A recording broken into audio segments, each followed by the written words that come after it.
नमस्कार दोस्तों, स्वागत है आपके अपने YouTube चैनल रीडिंग लवर्स पर। दोस्तों, आज की जो वीडियो इसमें हम करने वाले हैं, हरियाणा में जो टीचर एलिजिबिलिटी टेस्ट जो है टीजीटी पीजीटी पीआरटी वाला, जो आपका दिसंबर में या होने की संभावना है, तो आपके एग्जामों के लिए महत्वपूर्ण जो क्वेश्चन है वो आज की वीडियो में हम यहाँ पर करने वाले हैं। जिसमें सबसे पहले बाल विकास एवं शिक्षा शास्त्र से जो महत्वपूर्ण क्वेश्चन हैं ये आ जाते हैं, और इसके बाद हम जो अन्य सब्जेक्ट है उससे महत्वपूर्ण जो क्वेश्चन है उनको करेंगे। इसके अलावा अगर आप किसी ने भी यहाँ पर एचपीएससी के द्वारा जो है जुडिशियल वाला जो एग्ज़ाम दिया गया था, तो वो अगर दिया है तो उसका जो फाइनल रिजल्ट आ चुका है। इसके साथ ही उनकी जो कट ऑफ मार्क्स जो है वे भी आ चुके हैं। और अगर आप वो वाली वीडियो देखना चाहते हैं तो वो वाली वीडियो आपको इस वीडियो के अंत में मिल जाएगी। उसमें जाकर आप अपने मार्क्स चेक कर सकते हैं, जिसने भी एग्ज़ाम दिया था किस सब्जेक्ट में, मतलब जो, क्योंकि इसमें कई क्वेश्चन पेपर आते हैं तो कई पार्ट होते हैं, तो कौन से में आपके कितने नंबर हैं, इंटरव्यू वगैरह अगर हुआ था तो उसमें आपके कितने हैं, टोटल कितने बने हैं, एब्सेंट है नहीं है, तो वो सारी चीज़ आप उसमें देख सकते हैं। तो अपने जो क्वेश्चन है उनको अब हम यहाँ पर देख लेते हैं, जिसमें हमारा जो पहला क्वेश्चन रहेगा कि निम्नलिखित में से कौन सा अधिगम के आकलन को उजागर करता है। तो अधिगम के आकलन को उजागर कौन सा करेगा? इसमें शिक्षक मानक उत्तरों से विद्यार्थियों के उत्तरों की तुलना करके उनका आकलन करते हैं। शिक्षक विद्यार्थियों की चिंतन प्रक्रिया पर ध्यान देने के अलावा उनकी अवधारणात्मक समझ का भी आकलन करते हैं। शिक्षक पाठ्य पुस्तकों में दी गई जानकारी के आधार पर विद्यार्थियों का आकलन करते हैं, या शिक्षक किसी विद्यार्थी के निष्पादन का आकलन दूसरों के निष्पादन की तुलना में करते हैं। तो अधिगम के आकलन को उजागर कौन करता है? अब इसमें देखें तो जो ऑप्शन 2 में यहाँ पर दिया गया है, शिक्षक विद्यार्थियों की चिंतन प्रक्रिया पर ध्यान देने के अलावा उनकी अवधारणात्मक समझ का भी आकलन करते हैं। तो अधिगम का मूल्यांकन बच्चों की अवधारणात्मक समझ के आधार पर किया जाता है, और मानक उत्तर से तुलना करना एक नकारात्मक प्रक्रिया है। इसमें शिक्षक की चिंतन प्रक्रिया को भी महत्वपूर्ण नहीं माना जा सकता। तो यहाँ पर देखें तो जो ऑप्शन 2 है इसी को माना गया है। अगला क्वेश्चन आ जाता है बाल केंद्रित जो शिक्षा शास्त्र है, इसका मतलब क्या है? यहाँ पर बच्चे के अनुभव और उनकी आवाज़ को प्रमुखता देना। शिक्षक द्वारा बच्चों को आदेश देना कि क्या किया जाना चाहिए। निर्धारित सूचना का अनुसरण करने में बच्चे को सक्षम बनाना। कक्षा में सारी बातें सीखने के लिए शिक्षक का आगे आगे होना। तो बाल केंद्रित शिक्षा शास्त्र का अर्थ यहाँ पर क्या लिया गया है? जो यहाँ पर ऑप्शन 1 में दिया गया है, बच्चों के अनुभवों और उनकी आवाज़ों को प्रमुखता देना। तो बाल केंद्रित जो शिक्षा शास्त्र है बालकों की शिक्षण प्रक्रिया का अध्ययन करता है, और इसमें बच्चों के अनुभव द्वारा सीखने की प्रक्रिया बेहतर है, क्योंकि बच्चे स्वयं करके या स्व-अर्जित ज्ञान प्राप्त करता है। आपने देखा भी होगा, जो काम अपने हाथ से आप लिख कर लेते हैं वो ज़्यादा समय तक याद रहता है। इसलिए जो है स्वयं करके सीखने पर ज़्यादा ध्यान दिया जाता है, ज़्यादा कह सकते हैं कि ज़्यादा बल दिया जाता है। कोई भी क्वेश्चन है, चाहे मैथ के है वैसे है, वो अगर आप उसे लिख के देख लेते हैं तो वो ज़्यादा याद रहता है और गलती भी नहीं होती है। इसके बाद आ जाता है क्वेश्चन यहाँ पर, कथन भाषा और विचार के बारे में जीन पियाजे और वाइगोत्स्की के दृष्टिकोण का सही वर्णन कौन सा करता है? जीन पियाजे के अनुसार पहले विचार जन्म लेता है और वाइगोत्स्की के अनुसार भाषा का विचार पर भारी प्रभाव पड़ता है। वाइगोत्स्की के अनुसार पहले विचार जन्म लेता है और पियाजे के अनुसार भाषा का विचार पर भारी प्रभाव पड़ता है। दोनों मानते हैं कि बच्चे की भाषा से विचार जन्म लेते हैं। दोनों भाषा को बच्चे के विचारों से जन्म लेती हुई मानते हैं। तो कौन सा कथन यहाँ पर भाषा और विचार के बारे में जीन पियाजे और वाइगोत्स्की के दृष्टिकोण का सही वर्णन करता है? अब सही जो वर्णन इसमें कर रहा है जो ऑप्शन 1 में दिया गया है, जीन पियाजे के अनुसार पहले विचार जन्म लेते हैं और वाइगोत्स्की के अनुसार भाषा का विचार पर भारी प्रभाव पड़ता है। तो इस प्रकार से ये कथन जो इन्होंने माने थे। नेक्स्ट आ जाता है क्वेश्चन हमारा, विद्यालय यात्रा पर जाने के लिए पोती को अपने पिता से बहस करते हुए देखकर दादी कहती है, तुम अच्छी लड़की की तरह आज्ञाकारी क्यों नहीं हो? तुम लड़कों की तरह व्यवहार करोगी तो तुमसे शादी कौन करेगा? ये जो कथन है निम्नलिखित में से किसको प्रतिबिंबित करता है? ये कह सकते हैं कि यहाँ पर कहने के पीछे जो उसकी दादी जो उसका मतलब क्या है? लड़की और लड़कों के स्वभाव के बारे में रूढ़िबद्ध धारणा, लिंग समरूपता, लड़की के लिंग की गलत पहचान, ये बच्चों के पालन पोषण में व्यवहार की कठिनाइयाँ। तो यहाँ पर कहने के पीछे मतलब क्या है? और इसका मतलब लिया गया है जो ऑप्शन 1 में है लड़कियों और लड़कों के स्वभाव के बारे में रूढ़िबद्ध धारणा। जैसे कहा जाता है कि लड़कियां घर का काम करती हैं और जो लड़के हैं वो बाहर का काम देखते हैं। तो ये रूढ़िबद्ध वाला क्वेश्चन है। इसके बाद है आकलन के बारे में निम्नलिखित कथनों में से सही जवाब कौन से वाला है। आकलन से विद्यार्थियों को यह सहायता मिलनी चाहिए कि वे अपनी शक्तियों और रिक्तियों को देख सके और शिक्षक अनुसार उन्हें ठीक कर सके। आकलन तभी सार्थक होता है जब विद्यार्थी का तुलनात्मक मूल्यांकन भी हो। आकलन केवल समझ शक्ति का ही नहीं, बोधन और अनुप्रयोग का भी होना चाहिए। और आकलन तब तक उद्देश्यपूर्ण नहीं हो सकता जब तक उसे भय और चिंता का संचार न हो। तो आकलन के बारे में कौन सा कथन यहाँ पर सही है। तो सही कथन की बात करें तो जो ऑप्शन 4 में आया है, तो यहाँ पर ए और सी इनको सही माना गया है। तो आकलन क्या एक व्यापक दृष्टिकोण है और इसका प्रयोग निदानात्मक होता है, विद्यार्थियों की कमी को दूर करने में सहायक होगा। और आकलन बोध और अनुप्रयोग स्तर पर होना चाहिए, न कि केवल समझ शक्ति के स्तर पर। इसके बाद है शिक्षा का अधिकार अधिनियम जो 2009 था। इसके अनुसार विशेष आवश्यकता वाले बच्चों को पढ़ना चाहिए, खासतौर पर उन्हीं के लिए बनाए गए विशेष विद्यालय में माता पिता और देखभाल करने वालों के साथ जो आवश्यक सहायता उपलब्ध कराएं। समावेशी शिक्षा व्यवस्था में इस प्रावधान के साथ कि उनकी व्यक्तिगत आवश्यकताओं की पूर्ति की जा सके। व्यावसायिक प्रशिक्षण केंद्रों में जो उन्हें जीवन कौशलों के लिए तैयार करेंगे। तो शिक्षा का अधिकार अधिनियम 2009 के अनुसार विशेष आवश्यकता वाले बच्चों को पढ़ना चाहिए। और जो यहाँ पर ऑप्शन 3 में है, समावेशी शिक्षा व्यवस्था में इस प्रावधान के साथ कि उनकी व्यक्तिगत आवश्यकताओं की पूर्ति की जा सके। इसके बाद है जिस कक्ष में विविध पृष्ठभूमि से विद्यार्थी आते हों तो वहाँ एक प्रभावी शिक्षक समूह में व्यक्तिगत भिन्नता को बताने के लिए उनकी सांस्कृतिक जानकारी पर ध्यान देगा। वंचित पृष्ठभूमि के विद्यार्थियों को कठिन परिश्रम करने के लिए कहेगा ताकि वे अपने साथियों के बराबर पहुंच सके। सांस्कृतिक जानकारी को अनदेखा करेगा और एक सर्वमान्य तरीके से अपने सभी विद्यार्थियों के साथ व्यवहार करेगा। समान आर्थिक पृष्ठभूमि के विद्यार्थियों का समूह बनाएगा और उन्हें एक साथ रखेगा। तो जिस कक्ष में विविध पृष्ठभूमि से विद्यार्थी आते हों तो वहाँ एक प्रभावी शिक्षक के बारे में कौन सा सही हो सकता है। और यहाँ पर देखें तो जो ऑप्शन 1 में है कि समूह में व्यक्तिगत भिन्नता को बताने के लिए उनकी सांस्कृतिक जानकारी पर ध्यान देगा, क्योंकि क्लास जो होती है उसमें विभिन्न प्रकार के बच्चे होते हैं, तो उनके व्यक्तिगत जानकारी जो एक शिक्षक होना जरूरी है। नेक्स्ट आ जाता है निम्नलिखित विकास के सिद्धांत को उनके सही जो वर्णन है उससे मिलाइए। तो सही मिलान जो है यहाँ पर आपने इसका बताना है। तो जैसे समीप दूर अभिमुख दिशा है, तो इसका जो संबंध है ये सरल से जटिल की ओर वृद्धि, इससे इसका अर्थ लिया गया है। सिर है पद अभिमुख दिशा, सिर से मतलब पैर की ओर। हमारा शरीर जो है इसका विकास जो है एक तो होता है सिर से तो पाँव की ओर होता है, और ये बीच का सेंटर जो भाग है नाभि इससे बाहर की ओर होता है। तो इस प्रकार विकास है। तो समीप दूर अभिमुख जो दिशा है इसका संबंध है सरल से जटिल की ओर वृद्धि का।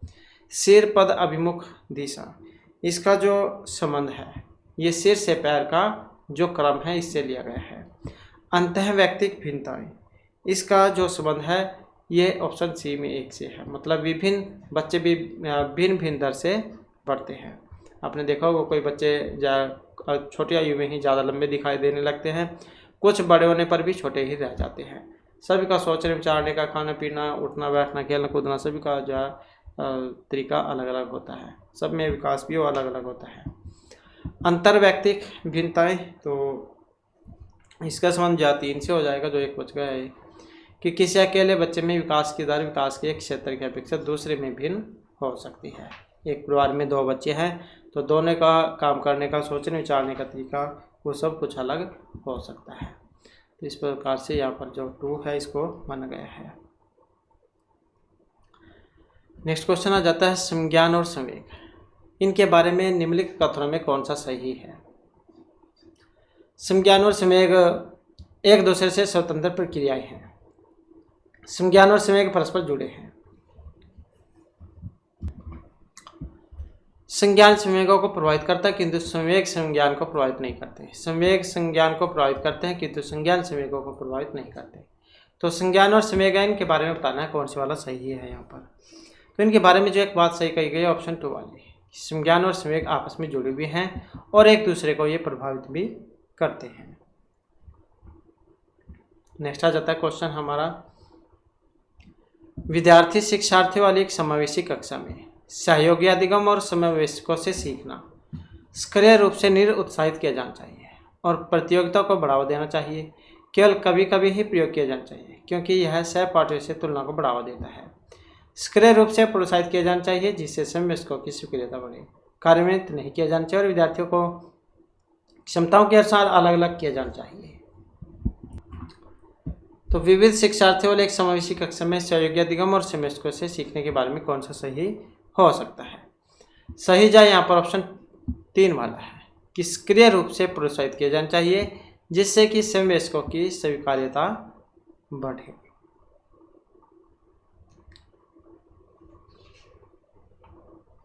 नेक्स्ट आ जाता है क्वेश्चन,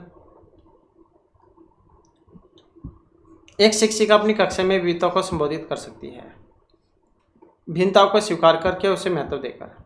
बच्चों की सामाजिक सांस्कृतिक पृष्ठभूमि का शिक्षा शास्त्र संसाधन के रूप में प्रयोग करके विभिन्न अधिगम शैलियों को समायोजित करके मानव निर्देश देकर और निष्पादन हेतु सर्वमान्य मानदंड निर्धारित करके। कौन से वाला सही है हम यहाँ पर सही की बात करें तो ऑप्शन 4 वाला हो जाएगा इसमें ABC, भिन्नताओं को स्वीकार करके और उसे महत्व देकर। B है बच्चों की सामाजिक सांस्कृतिक पृष्ठभूमि का शिक्षा शास्त्र संसाधन के रूप में प्रयोग करके। और C माना गया कि विभिन्न अधिगम शैलियों को समायोजित करके। तो इस प्रकार से जहाँ पहले 3 यहाँ पर इसमें माने गए हैं।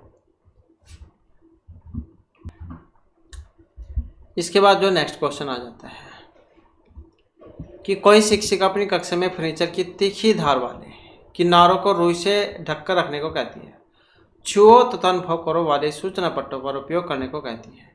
वह किस वर्ग के विशेष शिक्षार्थियों की आवश्यकता पूर्ति का प्रयास करने का प्रयास कर रही है। मतलब कोई नुकीली चीज़ है, अगर उसे कपड़े से ढक देते हैं तो उस पर मतलब कोई हानि होने की संभावना नहीं रहती है। तो ऐसा जो है किस कारण से किया जा रहा है। स्वर्ण विकलांग जो विद्यार्थी उनके लिए, दृष्टि वाले, सीख न सकने वालों के लिए, सामाजिक रूप से वंचित शिक्षार्थी के लिए। तो जैसे कोई नुकीली चीज़ है उस पर अगर हम कुछ वस्तु रख देते हैं या उसे ढक देते हैं तो इससे हानि नहीं होगी, किसी को जो लगेगी नहीं। तो ऐसा जो किस कारण से किया जा रहा है। ऐसा करने के पीछे है जो दृष्टिबाधित वाले जो शिक्षार्थी हैं जिन्हें दिखाई नहीं देता है ताकि उनको ना लग जाए। इसके बाद है प्रतिभाशाली बच्चों के लिए सबसे अच्छे शैक्षिक कार्यक्रम में होते हैं जो प्रत्यश्रवण के द्वारा ज्ञान की प्रवीणता पर बल देते हैं, उन्हें अधिगम के न्यूनतम मानकों तक काम करने को प्रेरित करने के लिए उपहारों और पुरस्कारों का उपयोग करते हैं, उनके चिंतन को प्रेरित कर उन्हें विविध विचारों में व्यस्त रहने के अवसर देते हैं, उनके आक्रामक व्यवहार को नियंत्रित करते हैं। तो प्रतिभाशाली बच्चों के लिए सबसे अच्छे शैक्षिक कार्यक्रम कौन से होंगे। अब जो यहाँ पर ऑप्शन 3 में दिए गए हैं, उनके चिंतन को प्रेरित कर उन्हें विविध विचारों में व्यस्त रहने के अवसर देते हैं। इसके बाद आ जाता है विद्यालय में विद्यार्थी की असफलता के बारे में कौन सा कथन सही है। विशेष जाति और समुदाय से संबंधित विद्यार्थी असफल होते हैं क्योंकि उनमें योग्यता नहीं होती। विद्यार्थी विद्यालय में असफल होते हैं क्योंकि उन्हें अधिगम के लिए उपयुक्त पुरस्कार नहीं दिया जाता। विद्यार्थी असफल होते हैं क्योंकि शिक्षण उस तरीके से नहीं किया जाता जो उनके लिए सार्थक हो। विद्यार्थी असफल होते हैं क्योंकि विद्यालय व्यवस्था प्रत्येक विद्यार्थी की आवश्यकताओं और अभिरुचियों का ध्यान नहीं रखती। अब इनमें कौन से वाला सही हो सकता है। सही की बात करें तो ऑप्शन 3 वाला हो जाएगा, तो B और C इसमें सही माने गए हैं। विद्यार्थी विद्यालय में असफल होते हैं क्योंकि उन्हें अधिगम के लिए पुरस्कार नहीं दिया जाता। विद्यार्थी असफल होते हैं क्योंकि शिक्षण उस तरीके से नहीं किया जाता जो उनके लिए सार्थक हो। तो इस कारण से जो यहाँ पर B और C को माना गया है। तो यदि विद्यार्थियों को आवश्यकता अनुसार शिक्षण अगर ना दिया जाए तो वे असफलता का कारण बन सकते हैं। और ये कहना है कि विद्यालय प्रत्येक विद्यार्थी की आवश्यकता और अभिरुचि पर ध्यान नहीं देता, ये सही बात नहीं है। इसके बाद है 2 विद्यार्थी एक ही अवतरण को पढ़ते हैं फिर भी इनके बिल्कुल भिन्न अर्थ लगाते हैं। तो इसके बारे में क्या सही हो सकता है। मतलब एक लेसन किसी को पढ़ने के लिए दिया जाए और एक बच्चा जो उसमें शब्द जो बताता है, उनके अर्थ जो बताता है वो अलग अलग बताता है। तो पढ़ने का तरीका सबका अलग अलग हो सकता है। तो ये क्या है, किस कारण से है, कौन सा सही है यहाँ पर, इसके बारे में कि संभव है क्योंकि शिक्षक ने अवतरण को समझाया नहीं है। संभव नहीं है, विद्यार्थियों को उसे दोबारा पढ़ना चाहिए। संभव है क्योंकि व्यक्ति के अधिगम को विविध कारण विभिन्न विधियों से प्रभावित करते हैं। संभव नहीं क्योंकि अधिगम का से अर्थ लगाना नहीं है। तो इसके पीछे का रीजन कौन सा है? रीजन जो है इसकी यहाँ पर ऑप्शन 3 वाला है, क्योंकि एक क्लास जो होती है इसमें विभिन्न प्रकार के बच्चे होते हैं। कोई किसी काम को जल्दी सीखने वाले होते हैं, कोई देर से सीखने वाले होते हैं, कोई ज़्यादा प्रतिभाशाली होता है, कोई कम होता है। तो कह सकते हैं कि बुद्धि लेवल सबका अलग अलग होता है। तो अगर यहाँ पर कोई जैसे पर्यायवाची आ जाते हैं किसी शब्द के, तो वो उसको भी बोल सकता है, और एक को ना भी पता हो वो भी बोल सकता है। तो ये जो है यहाँ पर विविधता के कारण है, क्योंकि अलग अलग जो स्वभाव के व्यक्तित्व वाले बच्चे होते हैं एक क्लास में। तो ये व्यक्ति का अंतर है। इसके बाद आ जाता है क्वेश्चन हमारा, राष्ट्रीय पाठ्यचर्या की जो रूपरेखा 2005 उसके अनुसार अधिगम अपने स्वभाव में डैश और डैश में है, निष्क्रिय सरल, सक्रिय सामाजिक, निष्क्रिय सामाजिक या सक्रिय सरल के रूप में। तो राष्ट्रीय पाठ्यचर्या की रूपरेखा 2005 के अनुसार अधिगम अपने स्वभाव में क्या है? तो इसमें देखें तो यहाँ पर ऑप्शन 2 को माना गया है, अपने स्वभाव में सक्रिय और सामाजिक माना गया है। इसके बाद है विद्यार्थियों को स्वतंत्र रूप से चिंतन करने तथा प्रभावी चिंतन बनने में सक्षम बनाने हेतु शिक्षक के लिए क्या महत्वपूर्ण है? तो क्या महत्वपूर्ण है यहाँ पर? विद्यार्थियों को सिखाना कि किस प्रकार से अपने अधिगम का अनुवीक्षण करें, विद्यार्थियों के द्वारा प्राप्त की गई प्रत्येक सफलता के लिए उन्हें पुरस्कार देना, छोटी छोटी इकाइयों खंडों में जानकारी प्रदान करना, एक संगठित तरीके से जानकारी को प्रस्तुत करना ताकि पुनः श्रवण करने में आसानी हो। तो स्वतंत्र रूप से चिंतन करने तथा प्रभावी शिक्षण बनाने में सक्षम बनाने तो इस शिक्षक के लिए क्या महत्वपूर्ण है? महत्वपूर्ण की बात करें तो ऑप्शन 1 वाला यहाँ पर रहेगा, विद्यार्थियों को सिखाना कि किस प्रकार से अपने अधिगम का अनुवीक्षण करें।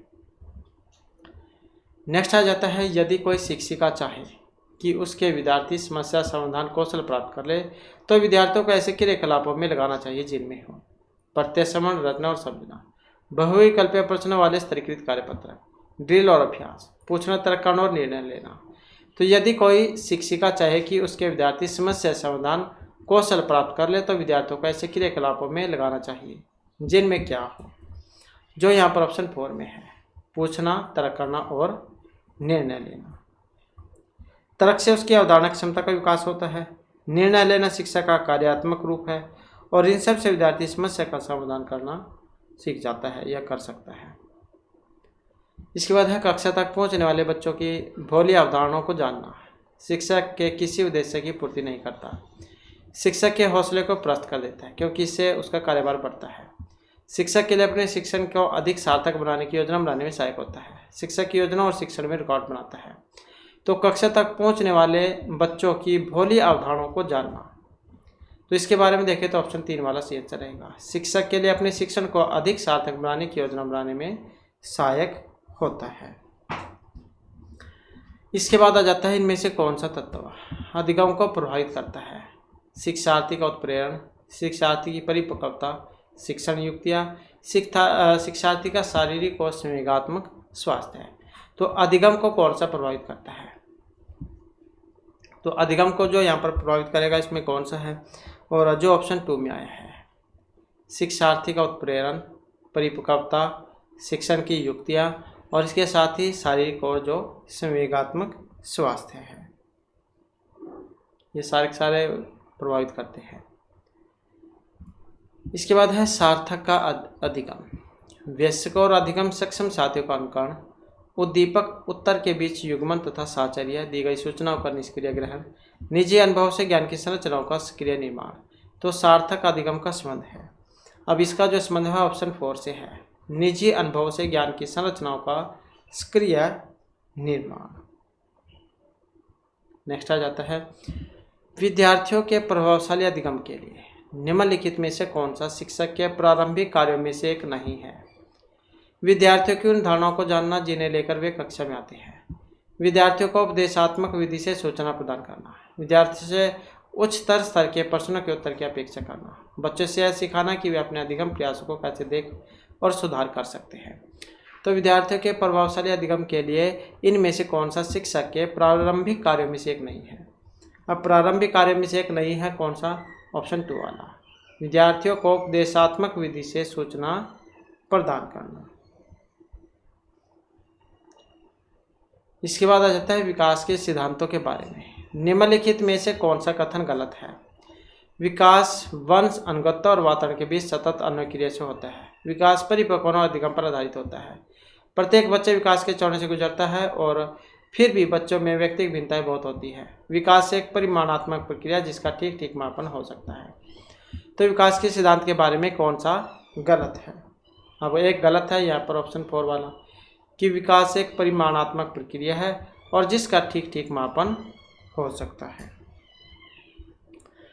इसके बाद है डैश तथा डैश की विशिष्ट अनन्य क्रिया का परिणाम विकास के विविध मार्गों और निष्कर्षों के रूप में हो सकता है। वंशानुक्रम, पर्यावरण, चुनौतियां, सीमाएं, खोज, पोषण, स्थिरता, परिवर्तन। तो कौन सा यहाँ पर विशिष्ट अनन्य क्रिया का परिणाम विकास के विविध मार्गों और निष्क्रियों के रूप में हो सकता है? तो इसमें देखें तो यहाँ पर ऑप्शन 1 को माना गया है। तो वंशानुक्रम तथा पर्यावरण की विशिष्ट अनन्य क्रिया का परिणाम विकास के विविध मार्गों और निष्कर्षों के रूप में हो सकता है। इसके बाद हमारा क्वेश्चन है विद्यालय और समाजीकरण के बारे में क्या सही है? समाजीकरण में विद्यालय की कोई भूमिका नहीं होती। विद्यालय समाजीकरण का एक महत्वपूर्ण कारक है। समाजीकरण में विद्यालय की बहुत थोड़ी भूमिका होती है। विद्यालय समाजीकरण का पहला मुख्य कारक है। तो विद्यालय और समाजीकरण के बारे में क्या सही है? अब यहाँ पर एक सही है ऑप्शन 2 वाला, कि विद्यालय समाजीकरण का एक महत्वपूर्ण कारक है। तो सबसे पहले अगर यहाँ पर देखें तो बच्चा जो अपने जो परिवार है उससे सीखता है, उसके बाद आस पड़ोस है या फिर कह सकते हैं कि विद्यालय है तो उससे सीखता है। जैसे वहाँ का माहौल होगा वैसे ही बच्चा सीखेगा।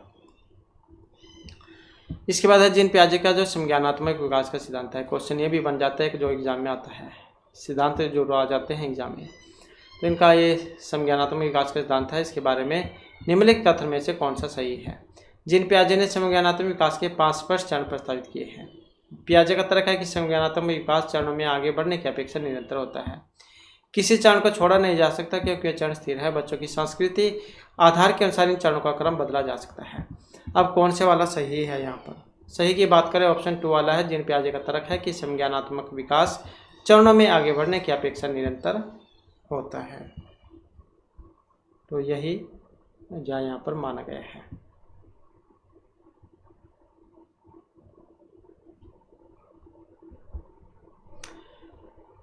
इसके बाद आ जाता है अगला क्वेश्चन। हमारा क्वेश्चन है यहाँ पर जीन पियाजे के द्वारा प्रस्तुत संरक्षण के प्रत्यय से तात्पर्य है कि कुछ बौद्धिक गुणधर्म वही रहते हैं चाहे बाहरी आकृतियां बदल जाए।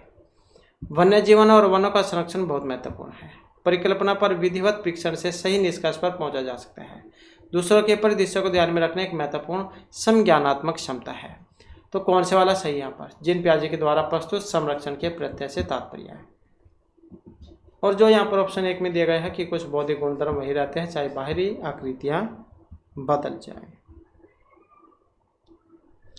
इसके बाद आ जाता है यहाँ पर मिलान करने का। हार्वर्ड गार्डनर जो है इनका है बहुबुद्धि का सिद्धांत। क्वेश्चन ये बन जाता है यहाँ पर। तो बहुबुद्धि का सिद्धांत है इनका। तो यहाँ पर मिलान करना था। जैसे संगीतात्मक जो बुद्धि जो होती है ये कौन सी किस व्यक्ति की होती है? तो संगीतात्मक जो बुद्धि जो है इसका जो संबंध है ये वायलिन वादक जो है इससे माना गया है। और भाषिक का, तो भाषिक का जो संबंध है ये कवि से माना गया है। अंतर व्यक्ति का संबंध ये चिकित्सक से होता है। और स्थानिक का जो संबंध है ये जो मूर्तिकार हैं इनसे माना गया है। तो इस प्रकार से यहाँ पर इसका सही आंसर बनेगा। ऐसे आप इसमें ऑप्शन 3 वाला बन जाएगा। नेक्स्ट आ जाता है लेव वाइगोत्स्की जॉइन के अनुसार भाषिक विकास मानव चिंतन के स्वभाव को बदल देता है। वयस्कों और साथियों से निर्णय करने का भाषा का विकास पे कोई प्रभाव नहीं पड़ता। भाषिक विकास में संस्कृति की भूमिका बहुत कम होती है। बच्चे भाषार्जन की एक युक्ति से कोई भाषा सीखते हैं। तो लेव वाइगोत्स्की जो उनके अनुसार। और यहाँ पर इसमें देखें तो ऑप्शन 1 वाला रहेगा कि भाषिक विकास मानव चिंतन के स्वभाव को बदल देता है। और ये जो लेव वाइगोत्स्की जहाँ के मनोवैज्ञानिक थे सोवियत रूस के। और इस सिद्धांत में उन्होंने बताया था कि बालकों में हर प्रकार के विकास में उसके समाज का विशेष योगदान होता है और भाषिक विकास मानव चिंतन के स्वभाव को बदल देता है। इसके बाद है लॉरेंस कोहलबर्ग के नैतिक तर्क के सिद्धांत की अनेक बातों के लिए आलोचना की जाती है, इस आलोचना के संदर्भ में कौन से वाला सही है? तो लॉरेंस कोलबर्ग के नैतिक तर्क के सिद्धांत की अनेक बातों के लिए आलोचना की जाती है, इस आलोचना के संदर्भ में कौन सा सही है? अपने सैद्धांतिक रूपरेखा पर पहुंचने के लिए कोलबर्ग ने जिन प्याजे के सिद्धांतों को दोहराया है। कोलबर्ग ने नैतिक तर्क के प्रत्येक सोपान के लिए विशेष उत्तर नहीं दिया। कोलबर्ग का सिद्धांत बच्चों के प्रत्युत्तर पर ध्यान केंद्रित नहीं करता। कोलबर्ग ने अपने अध्ययन को मूलतः पुरुषों के नमूने पर आधारित रखा है। अब कौन से वाला सही हो सकता है? यहाँ पर सही की बात करें तो ऑप्शन 4 वाला इसमें सही माना गया है कि कोलबर्ग ने अपने अध्ययन को मूलतः पुरुषों के नमूने पर आधारित रखा है।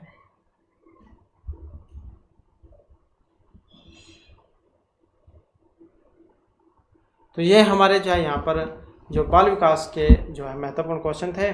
और इसके बाद फिर हमारे जो आपका अन्य सब्जेक्ट है हिंदी ग्रामर, इसके जो महत्वपूर्ण क्वेश्चन हैं ये आ जाते हैं। वाच्य से जो हमने आज की वीडियो में क्वेश्चन लिए हैं, जैसे वाच्य जो 3 होते हैं, कर्तृक्रम और भाववाच्य।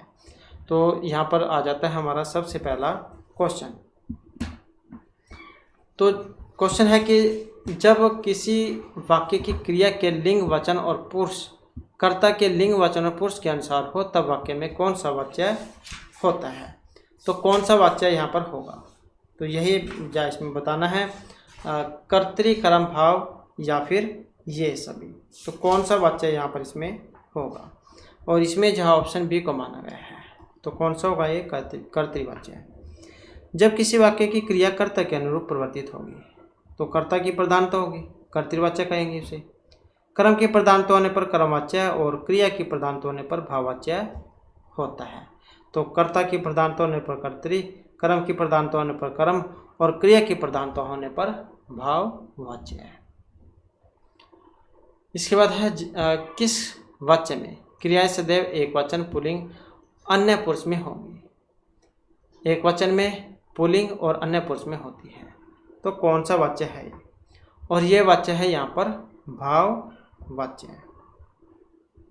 नेक्स्ट है भाववाच्य में किस प्रकार की क्रिया का प्रयोग किया जाता है? संयुक्त, सकर्मक, अकर्मक या द्विकर्मक का भाववाच्य है। और इसमें जो है ऑप्शन रहेगा डी वाला। ये भाववाच्य जो होता है वो कर्तृवाच्य की तरह ही होता है। जैसे कर्तृवाच्य में कर्म नहीं होता है, कर्म में होता है कर्मवाच्य में। तो इसी प्रकार से यहाँ पर भाववाच्य होता है, इसमें भी कर्म नहीं होता। तो यह कर्म के अंतर्गत आता है। मुझे रोया नहीं गया। नेक्स्ट आ जाता है क्वेश्चन,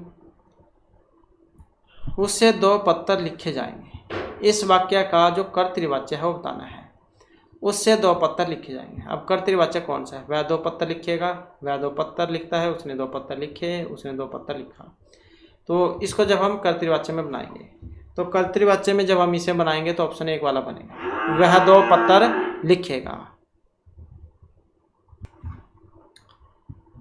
तो यहाँ पर जो है इसमें ऑप्शन ए जो है इसको माना गया है, उससे 2 पत्तर लिखे जाएंगे। वाक्य क्रमवाच्य है और इसका कर्तृवाच्य बनेगा, वह 2 पत्तर लिखेगा। नेक्स्ट आ जाता है राजन द्वारा किताब पढ़ी जाती है। तो इस वाक्य में वाच्य बताना कौन से वाला है? कर्तृ, कर्म, भाव या कोई से भी नहीं है। राजन द्वारा किताब पढ़ी जाती है। तो यहाँ पर इसमें देखें तो कर्म जो माना गया है, क्योंकि यहाँ पर किताब भी है, पढ़ना भी है, कर्ता भी है। तो कर्म जो है यहाँ पर इसमें माना गया है। तो इसमें क्रिया का सीधा प्रभाव जो है किताब अर्थात कर्म पर पड़ता है। तो कर्मवाच्य जो इसका उदाहरण है। जब क्रिया का प्रभाव कर्म पर पड़ेगा तब उसे कहा जाएगा कर्मवाच्य। इसके बाद क्वेश्चन है, इनमें से भाववाच्य का उदाहरण कौन सा है? आम खाया जाता है, मैंने पुस्तक पढ़ी जाती है, धूप में चला नहीं जाता।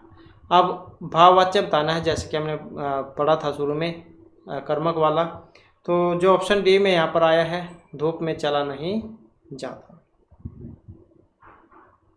क्रिया का वह रूप जिससे वाक्य का उद्देश्य कर्ता की व्यापार का बोध न कराकर क्रिया के व्यापार का ही बोध कराता है, तो भाववाच्य वो कहलाता है।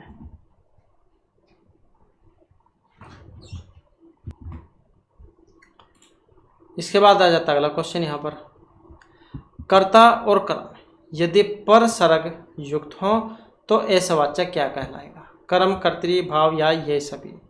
कर्ता और कर्म यदि पर सर्ग से युक्त हो। अब तक हमने कर्ता, कर्म, भाव वाला, तो कर्म वाच्य जब से कहा जाएगा, जो यहाँ पर ऑप्शन ए में दिया गया है। नेक्स्ट आ जाता है क्वेश्चन हमारा, वाच्य क्या है? क्रिया का रूपांतरण, कर्ता का, कर्म का, या इन सभी का? तो वाच्य क्या होता है? और वाच्य जो है यहाँ पर ये माना गया है क्रिया का रूपांतरण, जिससे पता चलता है कि वाक्य में क्रिया के द्वारा कर्ता के विषय में कहा गया है अथवा कर्म के विषय में या फिर भाव के विषय में।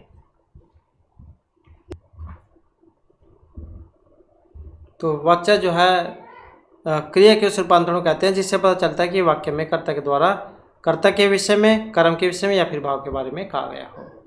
इसके बाद आ जाता है अगला क्वेश्चन, कौन सा वाक्य कर्मवाच्य का उदाहरण है? राम पढ़ता है, रीना पढ़ती है, किसानों द्वारा फसल काट ली गई, या कुत्ता भौंकता है? तो कर्म वाच्य को उदाहरण है, कर्म होना चाहिए उसमें। आप इसमें देख सकते हैं, यहाँ पर पढ़ता है, इसमें रीना पढ़ती है, कुत्ता भौंकता है। इसमें किसान भी है, फसल भी है, काटने की क्रिया भी है, मतलब 3 चीज़ें हैं इसमें। और जहाँ जिसमें 3 चीज़ें होती है तो उसमें कर्म होता है, तो यही से आंसर हो जाएगा। इसके बाद है, आज प्राचार्य द्वारा मधुर गीत गाया गया। इस वाक्य का कर्तृवाच्य में जा परिवर्तन करना है। आज प्राचार्य द्वारा मधुर गीत गाया गया का जब हम कर्तृ में इसे बदलेंगे, आज प्राचार्य गीत को गाएंगे, प्राचार्य द्वारा आज मधुर गीत था, आज प्राचार्य ने मधुर गीत गाया, आज प्राचार्य मधुर गीत गाएंगे।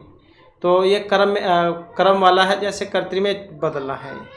कर्तृ में जब हम इसे बदलेंगे तो ऑप्शन सी वाला बन जाएगा कि आज प्राचार्य ने मधुर गीत गाया। इसके बाद है, कर्म वाच्य वाला वाक्य बताना है। ऐसा कहते हैं कि डैश तुम लिख नहीं सकते, बिल्ली के हाथों चूहा मारा गया, उसे सब कुछ बता दें। तो कर्म वाच्य बताना है, कौन से में है कर्म। अब जैसे कि हमने पढ़ा था 3 चीज़ें होनी चाहिए उसमें, और ये ऑप्शन सी में है, बिल्ली भी है और यहाँ पर चूहा भी है और मारने की काम भी है। तो बिल्ली के हाथों चूहा मारा गया, बिल्ली भी है, चूहा भी है और ये मारने की क्रिया है, तो ये तीनों है, तो यही कर्म हो जाएगा। जब क्रिया के लिंग, वचन और पुरुष कर्म के अनुसार हो तब उसे हम कर्मवाच्य कहेंगे। इसके बाद है भाववाच्य। मोहन पुस्तक पढ़ता है, श्याम पत्र लिखता है। मोहन से पुस्तक बैठा नहीं जाता, ये पत्र लिखा जाता है, और इसमें जो ऑप्शन सी वाला रहेगा, ये नहीं जो आपको भाववाच्य में देखने को मिलेगा, मोहन से बैठा नहीं जाता। तो इस प्रकार का नहीं वाला जो है शब्द आपको देखने को मिलेगा। जब किसी क्रिया के लिंग, वचन और पुरुष, कर्ता और कर्म के अनुसार न होकर सदा एक वचन पुल्लिंग और अन्य पुरुष में रहेंगे तो ऐसी क्रिया को भाववाच्य कहेंगे। और भाववाच्य में क्रिया जो है वो भाव पर ही आधारित होगी, उस पर निर्भर होगी। मुझसे चला नहीं जाता, उससे रोया नहीं जाता, ऐसे जो आपको देखने को मिलेंगे नहीं वाले। इसके बाद है, जिस वाक्य में कर्म के अनुसार क्रिया में परिवर्तन हो तो उसे हम कहेंगे कर्तृ कर्म भाव या सुक्त वाक्य। जिस वाक्य में कर्म के अनुसार क्रिया में परिवर्तन होता है तो क्या कहा जाएगा उसे?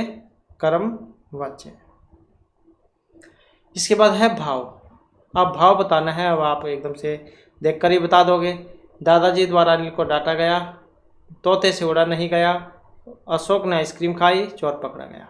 तो अब आपने एकदम से अंदाजे भी लगा लिया होगा कि कौन सा आंसर सही होगा। इसके बाद है, श्याम को पुस्तक पढ़नी है। यह किस वाच्य में है? कर्तृ-कर्म भाव दोनों या कर्म वाच्य में है। श्याम पुस्तक पढ़नी, अब कौन सा वाच्य है तो इसे भी आप देखकर एकदम से बता सकते हैं। तो ये कर्तृ और कर्म दोनों में माना गया है।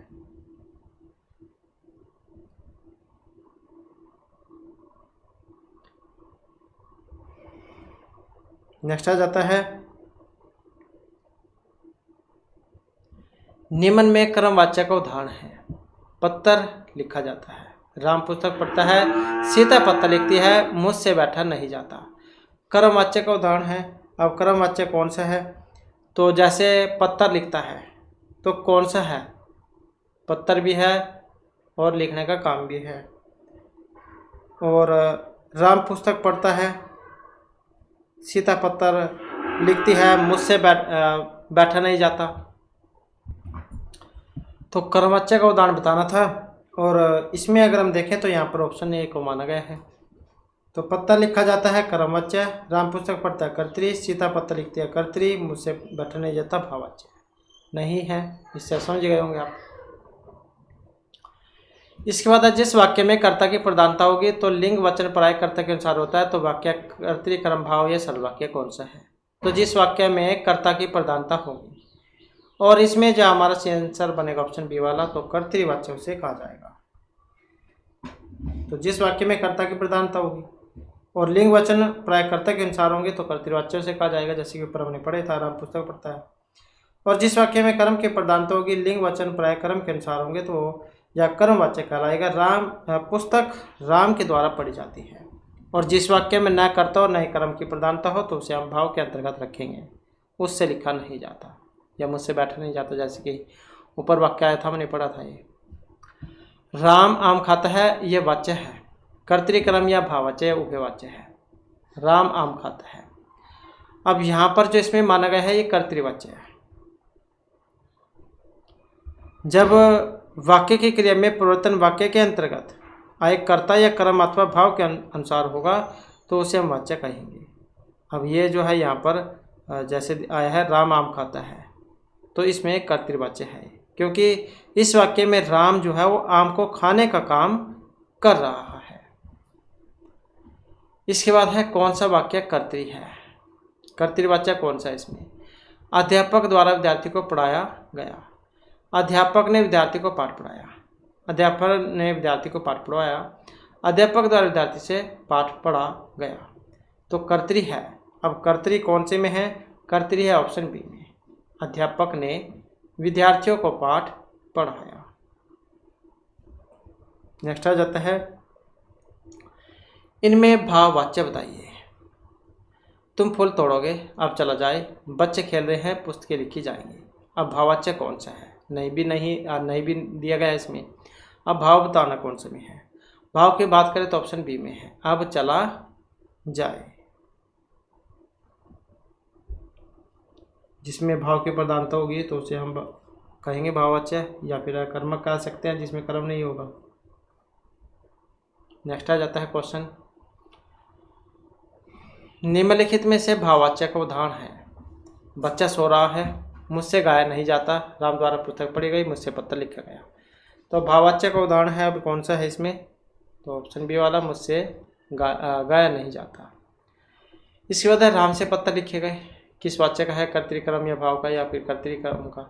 राम से पत्र लिखे गए। अब यहाँ पर देखें तो ऑप्शन बी वाला है इसमें, तो कर्मवाच्य का उदाहरण है ये।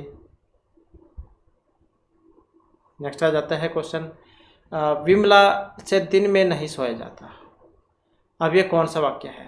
विमला से दिन में नहीं सोया जाता, तो इसका मतलब कौन सा है? ये भाववाच्य का उदाहरण है। इसके बाद है बालक से दूध पिया गया। अब ये यहाँ पर वाक्य है, ये बताना आपने, बालक से दूध पिया गया, कर्तृक्रम भाव कौन सा है इसमें? तो इसमें अगर हम देखें तो यहाँ पर जो है इसमें भाववाच्य है, बालक से दूध पिया गया, तो भाववाच्य है इसमें। इसके बाद है गाय नहीं चलती। अब इसमें भी वाक्य बताना कौन सा बनेगा, कौन सा वाच्य है? तो यहाँ पर इसमें अगर हम देखें तो ये भी जो है भाव में है और नहीं है आ गया है, और कौन सा? गाय से चला नहीं जाता, तो ये परिवर्तन होकर इसका बनेगा। तो इस प्रकार से जो हमारे आज की क्लास में महत्वपूर्ण क्वेश्चन थे। नेक्स्ट वीडियो की इसमें आपके लिए नए जो महत्वपूर्ण क्वेश्चन हम लेकर आएंगे। और हमारे साथ अंत बनाने के लिए धन्यवाद।